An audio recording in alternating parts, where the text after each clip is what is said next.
Estamos de volta com o nosso programa Conexão do Futuro. E hoje nós vamos falar sobre gestão estratégica de pessoas, como ela impacta empresas e profissionais. E nós temos um super convidado hoje, que é o Éder Mourão, que ele é especialista em recursos humanos e departamento pessoal, consultor e palestrante com vasta experiência em treinamentos para gestão de equipes, redução de riscos trabalhistas e aumento da produtividade. Um grande segredo no mundo de hoje, né? Exatamente. Nós vamos falar um pouquinho como uma boa gestão pode transformar negócios.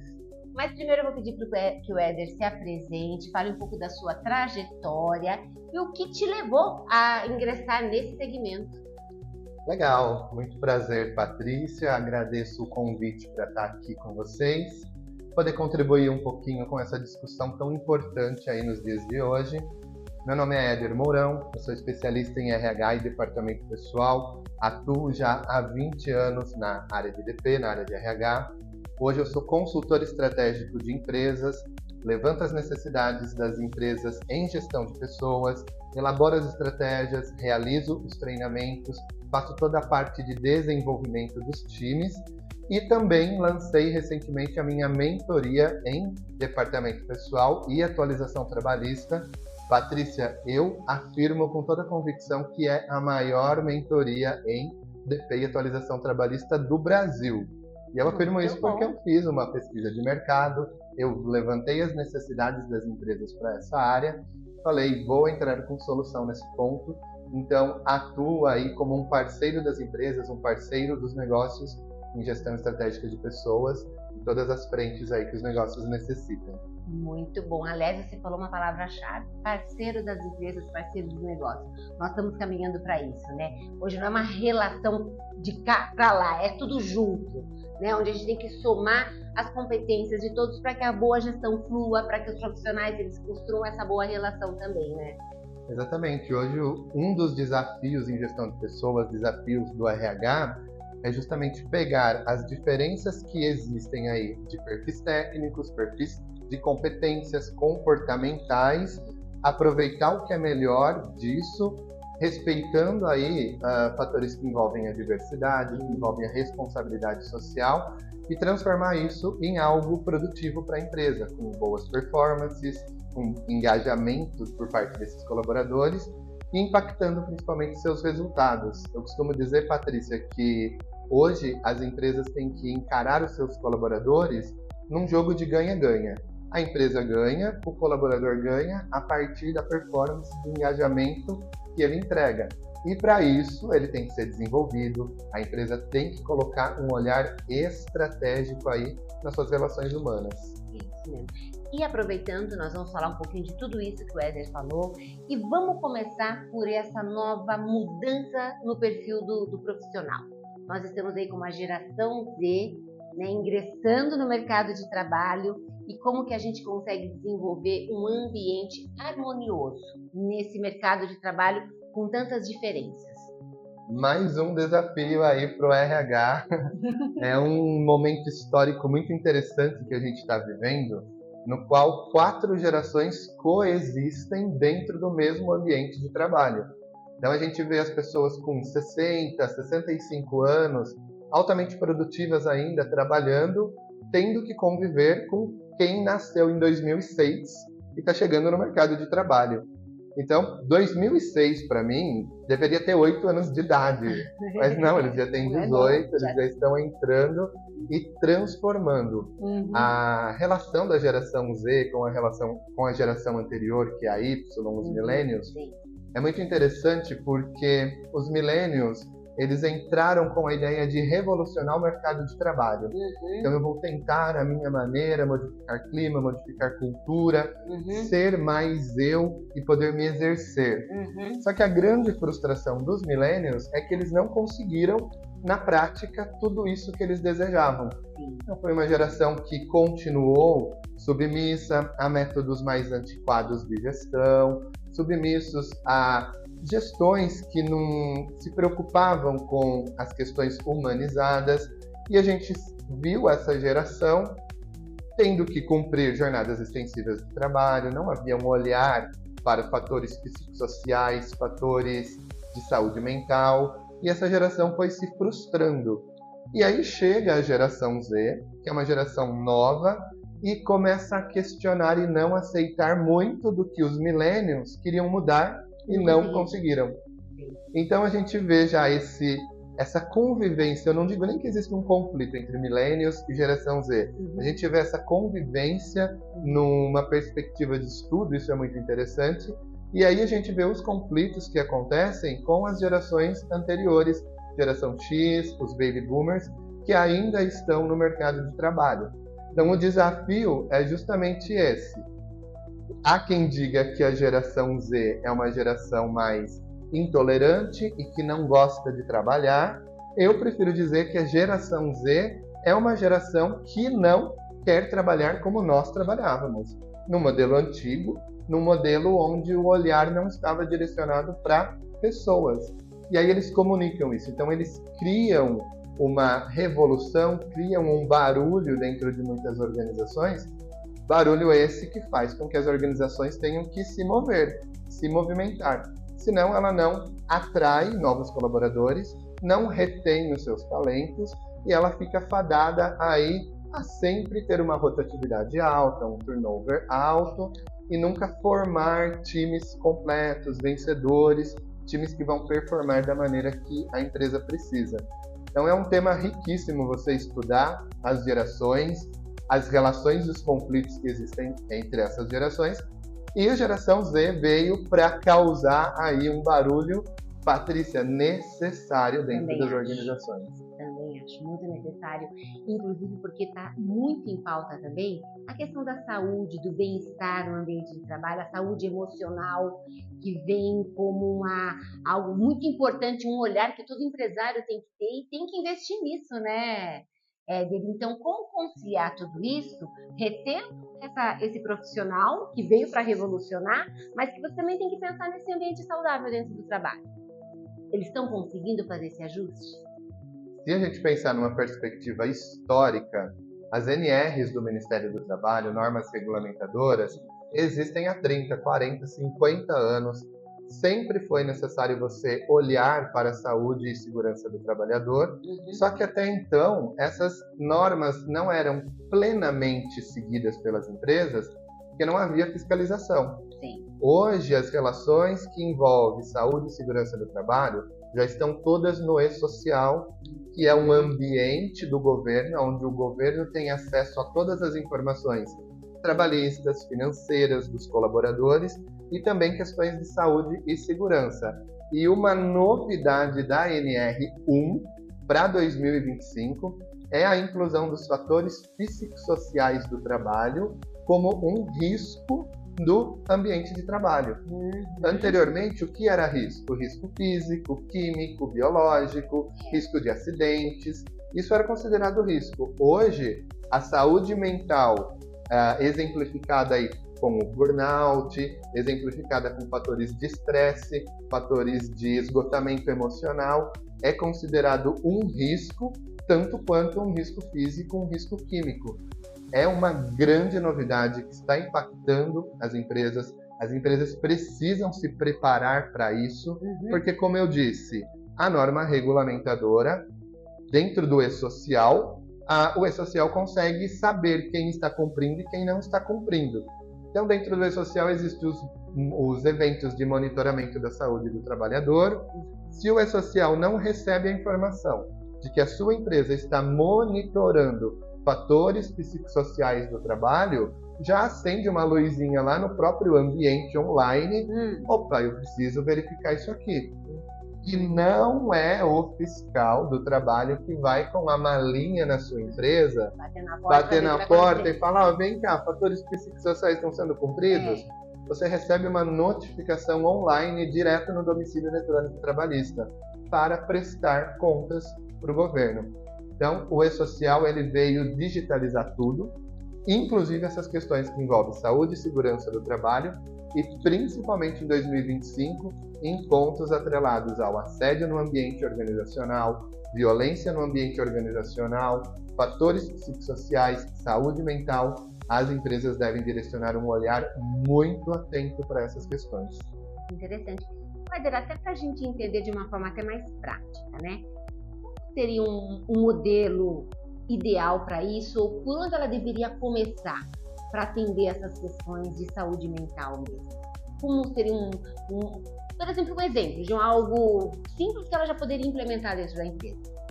Em 2023, Patrícia, foi sancionada uma lei que pedia que as empresas realizassem ações de enfrentamento ao assédio.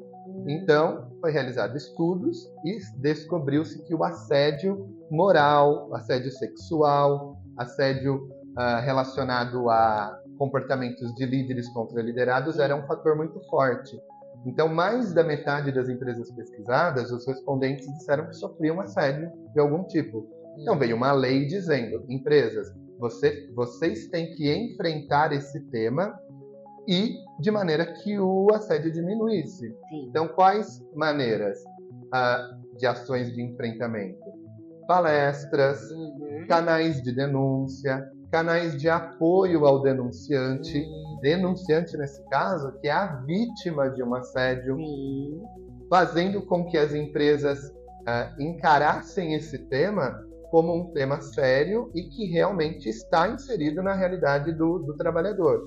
Então, quando a gente pensa em saúde mental, é verificar através dos canais de denúncia, através de psicólogos que agem dentro das empresas, através do próprio RH, que tem que ter um olhar sintonizado com o que o colaborador pode estar sentindo ou passando naquele momento. Um exemplo, um colaborador que traz muito atestado médico relacionado à saúde mental, relacionado a um fator psíquico. Pode ser um colaborador que está precisando de ajuda. Cai na responsabilidade social da empresa, responsabilidade social numa perspectiva interna, ajudar esse colaborador, cuidar da saúde mental. Então, eu costumo dizer que deveria ser espontaneamente já. Não precisaria de uma lei obrigando a empresa a cuidar dos fatores psicossociais. Mas já que não são todas que fazem isso, a lei vem para exigir e quem não cumpre pode sofrer aí notificação, autuação e até multa caso não cumpra. Então é um ponto muito importante, inclusive é um tema que eu trabalho dentro das empresas. Eu tenho uma palestra sobre assédio e formas de violência no ambiente de trabalho, que esse ano está totalmente atualizada com a NR1, com os fatores psicossociais. E quando eu levo essa palestra dentro das empresas, eu faço questão de ser de uma maneira muito impactante. Eu trago dados da realidade, porque o assunto é sério e quem comete assédio tem que entender o recado e quem é a vítima do assédio tem que se sentir segura e confortável para procurar ou o RH ou um canal de denúncias sigiloso para que o tema seja enfrentado e o assédio não seja aceito como parte da cultura da empresa. Uma empresa com cultura de assédio é uma empresa que vai reter cada vez menos talentos, uma empresa que simplesmente está fadada ao fracasso da sua gestão de pessoas se ela permanecer aí com essa prática. O futuro caminha para isso mesmo, né? Nós estamos falando dessa humanização, mas nós vamos deixar isso para o final. Para como começar essa tendência. Spoiler do final. Tá certo. Fala um pouquinho sobre a questão agora da diversidade, equidade e essa questão da inclusão. Como que está sendo essa absorção das empresas em relação a esse novo conceito, que também faz parte dessa nova transformação trabalhista, ter o olhar para isso também, né? Exato, e eu trago até um ponto para você. Eu acho que, infelizmente, faz parte dessa transformação trabalhista só agora. Porque se a gente olhar na nossa Constituição, nas nossas leis, a lei protegendo a mulher, a lei protegendo o idoso no mercado de trabalho, a lei protegendo a pessoa com deficiência, a lei protegendo o aprendiz, há muitas leis, muitas legislações protegendo essas minorias que deveriam ser abraçadas pelas organizações e, dentro das organizações, criar métodos e formas de oferecer trabalho humanizado para que elas também pudessem se destacar e ter uma carreira independentemente aí das suas condições. Quando a gente traz a questão da diversidade também para a conversa, hoje a gente tem uma humanidade muito diversa. Então a gente tem as pessoas que compõem o grupo LGBT, a gente tem as pessoas que compõem o grupo negros, de pessoas negras, a gente tem o grupo que compõe mulheres pretas LGBT. Então o mercado de trabalho da mulher já é mais difícil, porque se a mulher é mãe, com quem que ela vai deixar a criança? Se a mulher é muito nova, ela vai engravidar. Exatamente. Já existe esse preconceito. Tem. Agora, Ainda tem, né? Ainda tem, infelizmente, ainda mais numa realidade de interior. As nossas empresas, elas não estão preparadas ainda para entender que a mulher, ela pode ser mãe, pode ser trabalhadora, pode ser produtiva, e que o que ela precisa é de espaço, oportunidade. Agora você imagine, Patrícia, uma mulher preta LGBT, uma mulher preta lésbica. As oportunidades para essa mulher já são muito menores, porque ainda existe um racismo estrutural que impera no nosso país, e a gente tem que encarar isso como uma realidade. Não dá para olhar e falar, o Brasil evoluiu, a questão racial do Brasil já está superada. Não está. A gente encontra racismo toda vez que a gente liga o noticiário. A gente encontra racismo com pessoas famosas. Então imagina com uma pessoa que está procurando uma oportunidade numa empresa que simplesmente não quer dar oportunidade para pessoa preta, para pessoa LGBT, para mulher trans, para mulher que possui filho, por exemplo. Então eu fiz essa introdução, essa recuperação histórica, para mostrar que a transformação vem existindo, apesar de tardiamente, mas ainda bem vem existindo, muito por força da imposição legal, da lei que vai trazer notificação e autuação para as empresas que não cumprirem aí essa cota de diversidade, não oferecerem oportunidades para todas as diferenças, uma vez que o Brasil é tão plural. Então, eu visualizo que a gente avança nesse ponto muito porque a legislação obriga as empresas, mas se você quer ter uma gestão estratégica, humanizada, uma gestão que vai reter talentos, onde seus colaboradores vão performar melhor, vão engajar melhor e contribuir mais com os resultados da sua empresa, não é porque a lei te força a trabalhar a diversidade que você vai trabalhar. Não é porque a lei te força a ser uma empresa que é totalmente contra uma cultura de assédio que você vai ser.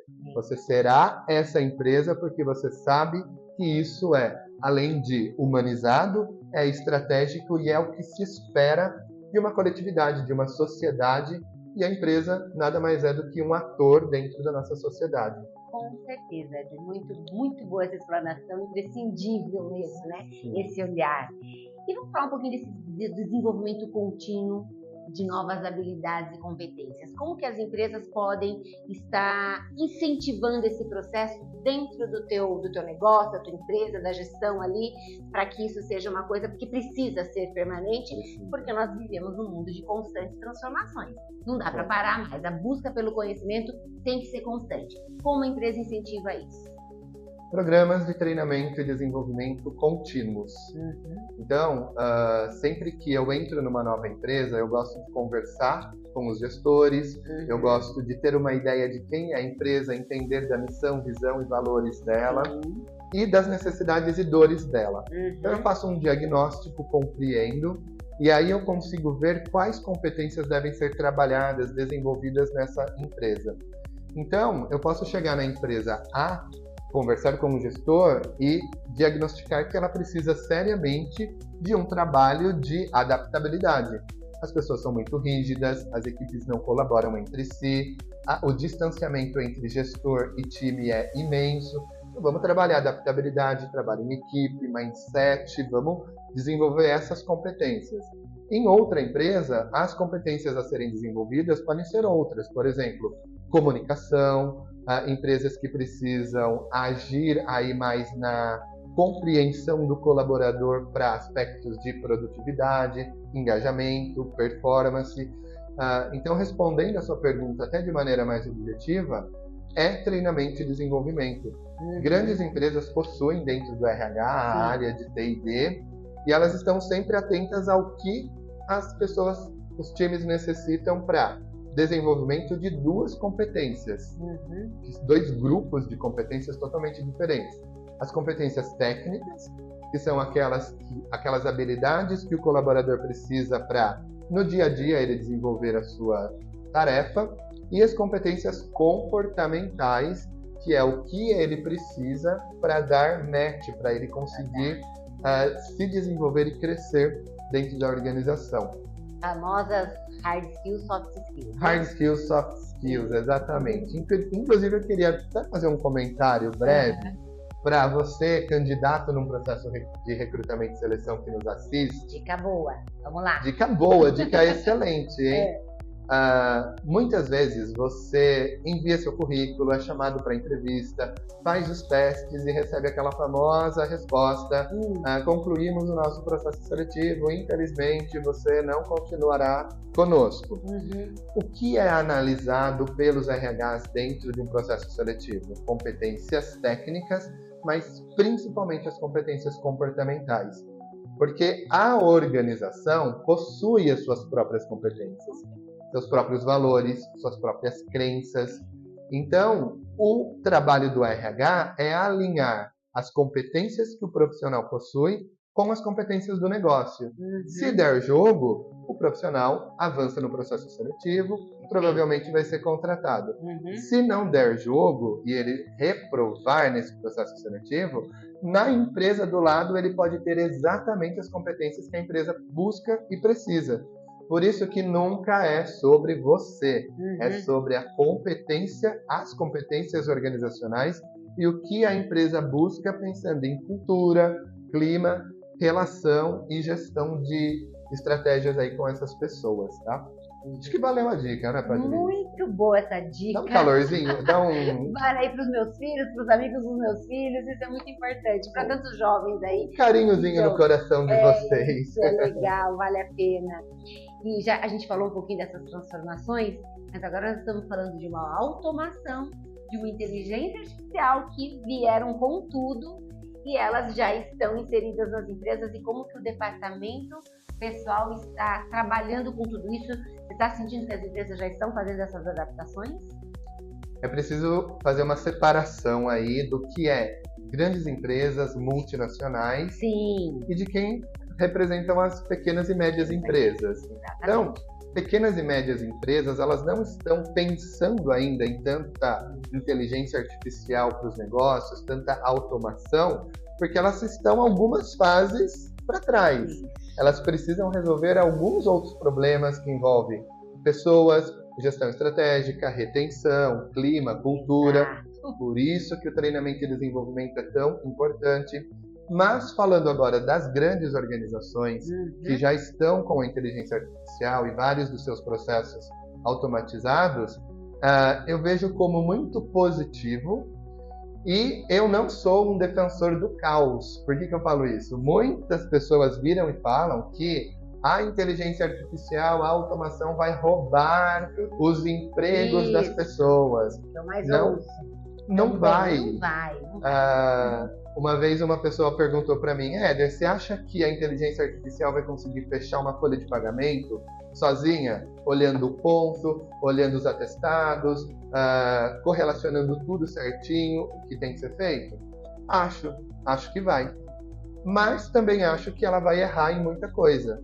Precisa do fator humano ali ainda para coordenar essa inteligência.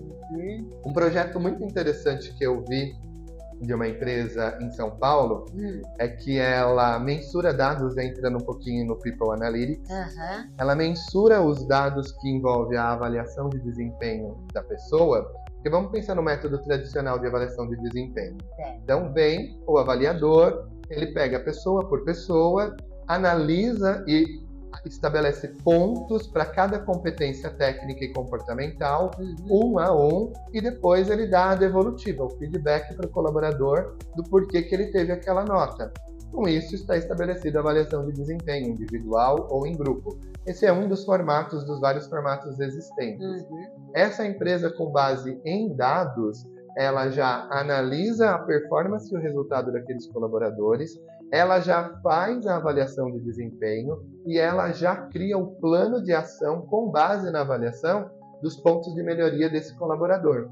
Então, nesse caso da avaliação de desempenho, a gente quase que consegue eliminar a figura do fator humano. Sim. Mas é a inteligência promovendo dados para uma pessoa, para um gestor. Então, esse gestor ele vai ter o trabalho reduzido.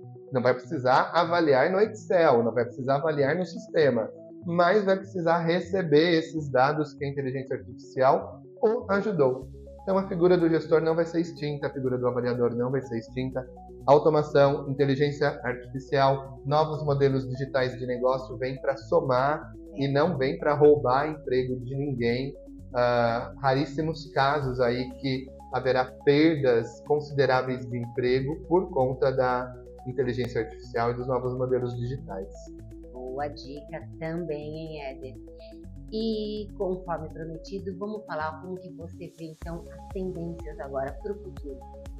Uma lei trabalhista cada vez mais complexa também se faz necessária, a gente estava vocês falando muito bem isso aqui, e com esses novos anseios, conflitos de gerações, novas possibilidades, tudo junto e misturado nesse novo cenário. Qual é a tendência do futuro do trabalho?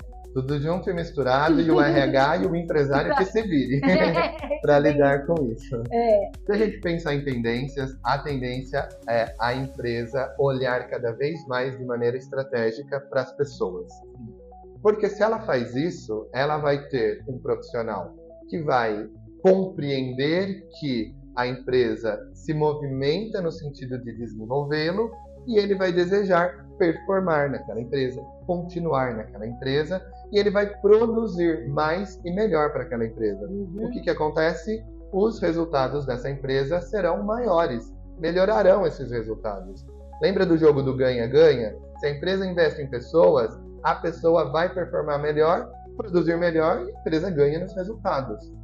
Agora, a empresa, as organizações que preferirem ainda manter métodos antigos, antiquados, arcaicos de gestão, uma gestão mais rígida, uma gestão mais centralizadora, uma gestão mais burocrática, ela tende a perder talentos para o concorrente. Eu vejo muito isso nas empresas que eu atendo. A barreira é muito baixa para o seu colaborador sair da sua empresa e pular para o vizinho. E as oportunidades que o seu concorrente oferece para o seu colaborador, por mínimo que seja, já leva o seu colaborador e, mais do que isso, leva toda a expertise e o conhecimento que você treinou, que você desenvolveu nele, ele leva para o concorrente e você fica numa situação de ter que contratar outra pessoa, desenvolver outra pessoa, e se você não muda o seu mindset, a sua mentalidade para uma gestão estratégica e humanizada de pessoas, essa empresa vai continuar nesse ciclo por muito tempo, entregando de bandeja profissionais qualificados para o concorrente. Quem quer isso, né, Patrícia? Quem quer isso? Muito legal esse seu resumo de tudo isso, porque leva a essa reflexão. Nós estamos caminhando para isso, para essa humanização, junto com a estratégia, ela não pode faltar. E as competências também, porque isso cabe a cada colaborador buscar essas competências dentro de si e correr atrás, né? Exatamente. Esse é o segredo. Muito bom, Éder, eu adorei o seu conteúdo, parabéns. Muito obrigado. Estou diante aqui de um profissional com muito conteúdo que eu tenho certeza que deve estar ajudando muita gente com tudo isso que ele colocou para nós. Foi uma conversa muito boa. Obrigada aí pela tua presença e deixa seu contato para que as pessoas possam estar contratando o seu serviço. Claro, eu que agradeço a oportunidade, Patrícia. Fico muito feliz em contribuir com essa discussão que é tão importante e tão rico no meio empresarial. E se você quiser conhecer mais do meu trabalho, é só me seguir no Instagram, meu arroba é @ederdoRH, e por lá no meu Instagram você vai ver os vídeos que eu posto, sempre conteúdos atualizados, falando da realidade do RH, falando da realidade do DP. E se você quiser me contactar, é só mandar uma mensagem por lá, que vai ser um prazer conversar e trocar com vocês também sobre experiências e estratégias de modernização da sua gestão de pessoas. É isso aí. Obrigada Eu que agradeço. até o próximo programa.